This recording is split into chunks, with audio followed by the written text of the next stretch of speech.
Bonjour à toutes et à tous et bienvenue dans ce numéro spécial de votre acte Quad 9 consacré à la 13e édition du festival Les Héros du cinéma et de la télé. Au programme de cette 13e édition spéciale, l'ouverture officielle de ce 13e festival par le maire d'Agde Gilles Détor.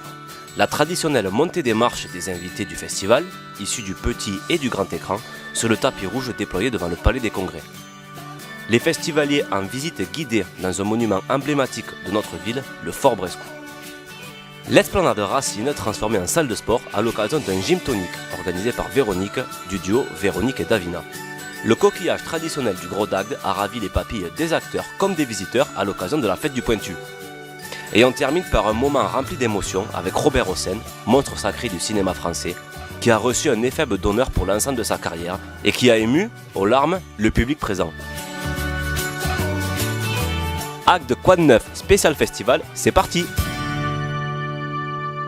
Je déclare donc ouverte la 13e édition des Héros du cinéma et de la télé. Bravo!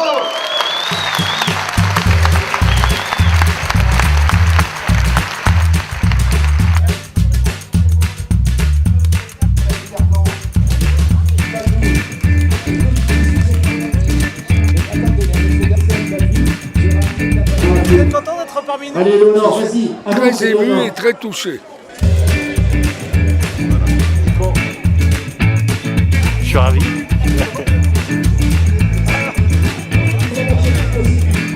L'ambiance du festival du Cap d'Agde de toute façon est toujours géniale. Je suis arrivé cet après-midi, alors laissez-moi le temps de bronzer 5 minutes et j'aurai la même couleur que vous. C'est la première fois que je viens au festival du Cap d'Agde et vu l'ambiance, je pense que c'est pas la dernière, j'espère.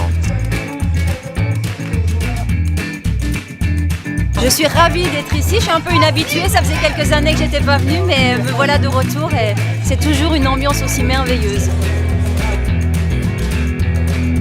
Oui, toujours un accueil aussi chaleureux, donc ça fait plaisir de voir qu'on a attendu et puis de voir qui nous suit, parce que c'est vrai que ça nous permet d'être confrontés au public, donc ça fait plaisir. Ah oui, c'est le premier festival tout court de toute façon. J'adore la région, j'adore le cinéma, j'adore l'accueil qu'il y a ici particulièrement, j'adore le maire d'Agde qui est un ami, je dois dire, hein, Gilles. Et puis surtout on est bien reçus, quoi. C'est terriblement sympathique d'être là. Et enfin il y a du beau temps, du soleil, et on l'a attendu longtemps celui-là. Donc un petit week-end ici c'est le bonheur vraiment. L'ambiance est formidable, c'est magnifique, l'accueil est généreux, on est très heureux d'être là. Ah, je suis ravi d'être ici, les gens sont très sympas, enfin, c'est bonne ambiance, ça me plaît bien.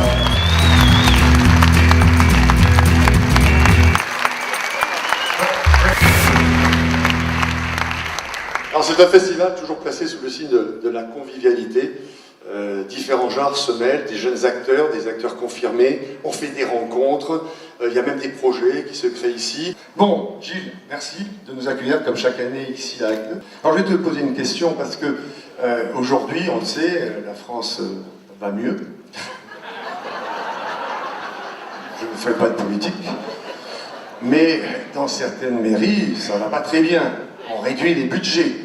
Donc ici, le cinéma est important au point que tu passes au-dessus et que tu continues dans le cinéma et dans la télévision. Disons qu'on se serre la ceinture sur beaucoup de choses, mais je pense que pour la culture, il faut continuer. Voilà, c'est aussi le signe de bonne santé de notre civilisation, non, que de défendre la culture française.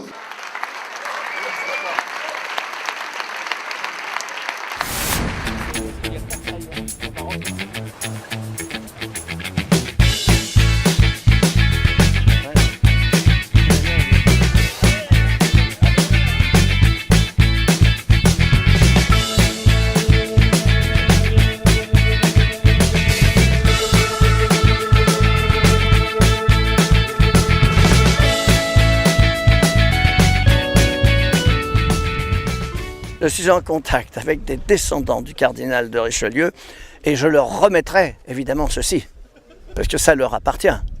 Vous comprenez, c'est pas n'importe quoi. C'est un os appartenant vraisemblablement au fémur du cardinal. Voilà. Et regardez bien, il était petit, hein. Mais il était petit, hein, Richelieu. Voilà. Donc, mais tenez, venez voir, montrez. Voilà, ça c'est une dent. Vous vous rendez compte, je crois que c'est une molaire ayant appartenu à l'éléphant. qui appartenait à Richelieu, bien entendu. C'est un éléphant domestiqué qu'il avait ramené à la nage. Allez, je vous salue, hein, merci. Tiens, hop!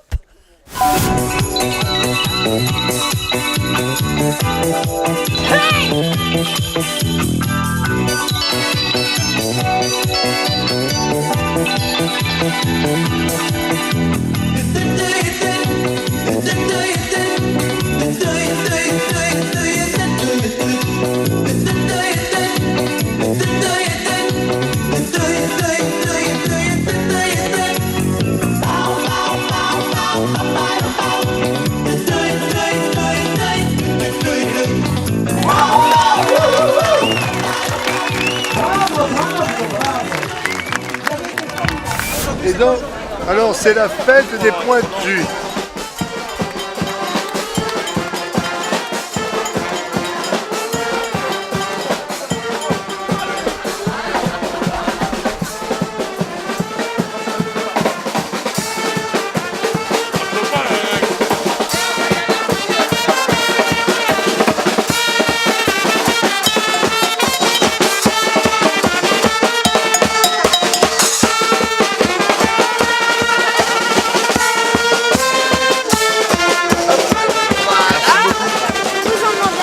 Verdict.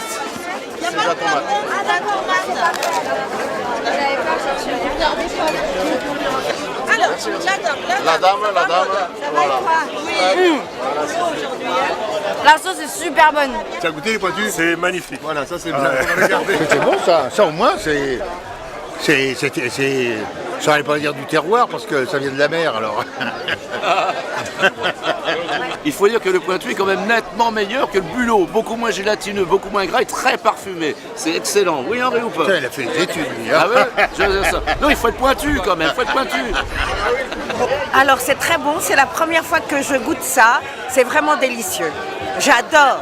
Comme dirait Anémone, c'est fin, c'est très fin, ça se mange sans faim. Ah, je l'adore. Sympa. Comme lui, il n'y en a pas deux. Hein. C'est gentil. Ah, si. Ah oui. Vous êtes jaloux tous là. Oui, c'est vrai. Ben oui. C'est le meilleur du monde. Je montre la dégustation. C'est très fin. Aioli, de couleurs. Voilà. À l'intérieur, fourré. Et là, regardez en direct.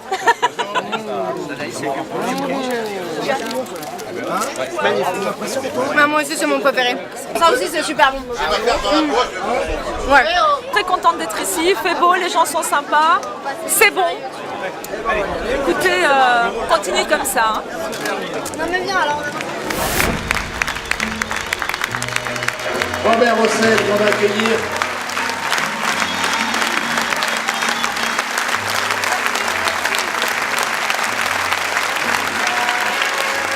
Robert Hossein.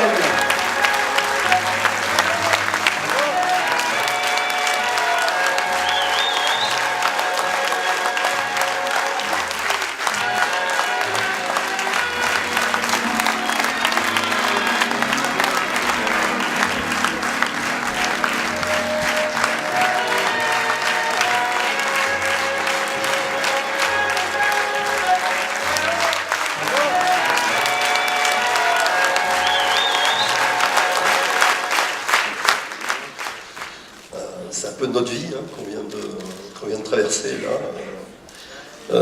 Quand on pense à vous, Monsieur Robert Hossein, on pense forcément à un rôle qui a marqué votre vie, qui a marqué aussi la nôtre. C'est le rôle de Geoffrey de Perrac. Forcément, on y pense parce que... Enfin, pour les gens de ma génération, c'est un film qu'on a vu enfant, qu'on a vu adolescent. Vous étiez un des héros de notre jeunesse. Et ça nous a forcément marqué. Et puis c'était une énigme pour nous ce rôle, car vous étiez censé jouer un personnage pas très attirant, et finalement toutes les Françaises sont tombées amoureuses de vous. C'était quand même relativement paradoxal. Et je me souviens, moi, quand je regardais le film, alors je saisissais pas forcément tout, mais je me disais, c'est bizarre. Michel Mercier, Angélique, avait l'air très attiré, en tout cas au début. Et ma mère ne cesse pas de répéter « Qu'est-ce qu'il est beau cet homme, qu'est-ce qu'il est beau cet homme ?» Elle est dans la salle, elle doit être contente que je parle d'elle. Donc ce rôle a marqué votre vie, comme Fanfan la Tulipe a marqué celle de Gérard Philippe, comme James Bond avec Sean Connery. Mais naturellement, ça ne résume pas une vie. Hein. C'est simplement, il y a 50 ans, vous avez eu la consécration populaire que tout comédien recherche. Et moi, je suis un peu ému. Hein. et depuis 50 ans, vous avez pu aspirer à des tas d'autres choses et vous avez fait des tas d'autres choses passionnantes. Alors, je pense d'abord à cette famille de cinéma qui est la vôtre. Il n'y a peut-être pas une grande famille du cinéma, ça n'existe pas forcément, mais il y a une famille de cinéma de Robert Hossein. Juste rappeler que vous avez tourné avec Roger Vadim, avec Christian Marquand, un film qui s'appelait Les Grands Chemins, c'était un très beau film.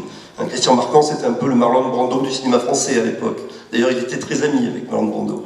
Puis vous avez tourné avec Claude Lelouch, c'est un peu normal d'ailleurs que vous tourniez avec Claude Lelouch, vous avez un peu peut-être une vision de la vie un petit peu qui se touche de temps en temps. Vous avez tourné avec Georges Lautner. C'est important parce que vous savez que cette salle s'appelle la salle Georges Lautner, parce que Georges Lautner venait souvent ici. Et vous avez tourné Le Professionnel avec lui, parce que vous étiez aussi très ami avec Jean-Paul Belmondo.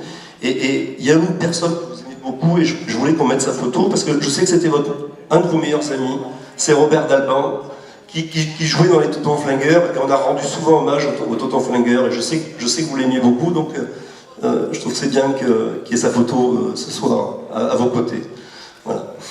Pendant des années, et jeune, parce que j'ai eu je le dis, une jeunesse assez hallucinante, puisque ma mère était russe et que moi je suis né à Paris, et j'ai passé toute ma jeunesse avec un père admirable compositeur de musique et qui a fait des symphonies, des concertos, des ballets.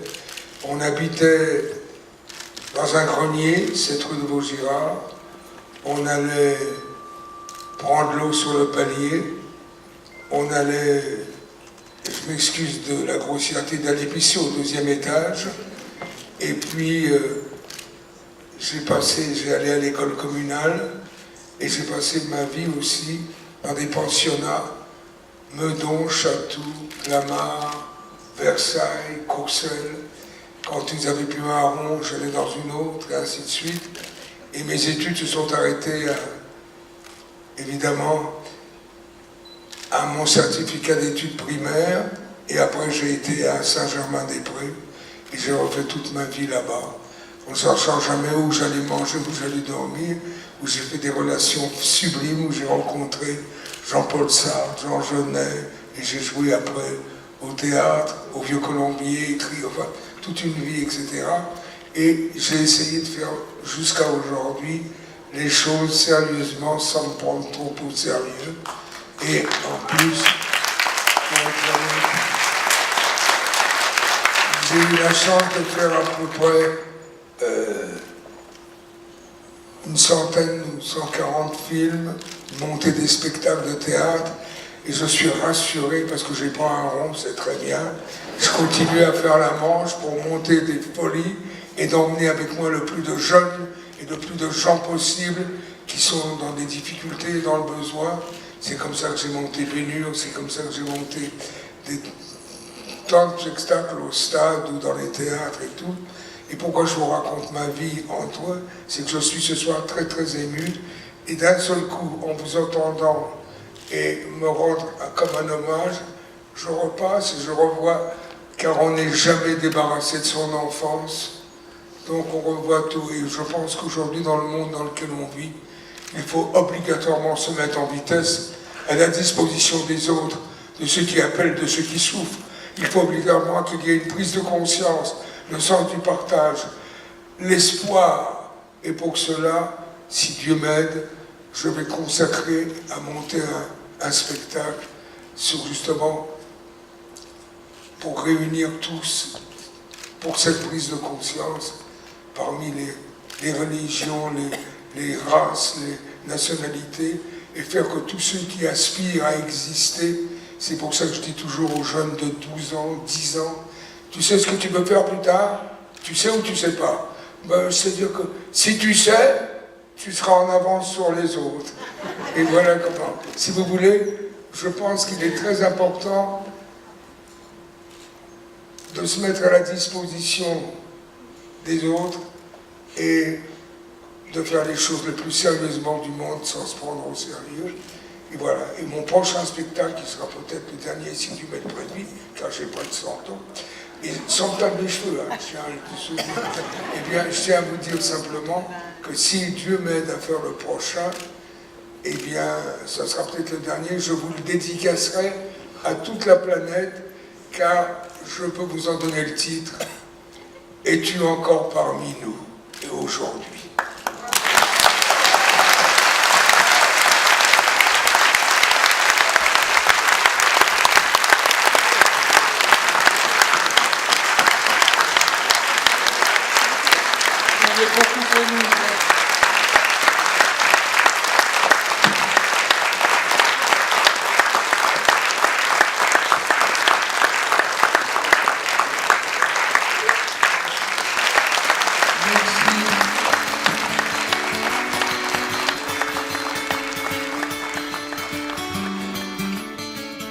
Une 13e édition qui restera gravée dans les mémoires, tant par sa convivialité, sa bonne humeur, que par l'émotion dégagée et ressentie tout au long de ces 5 jours.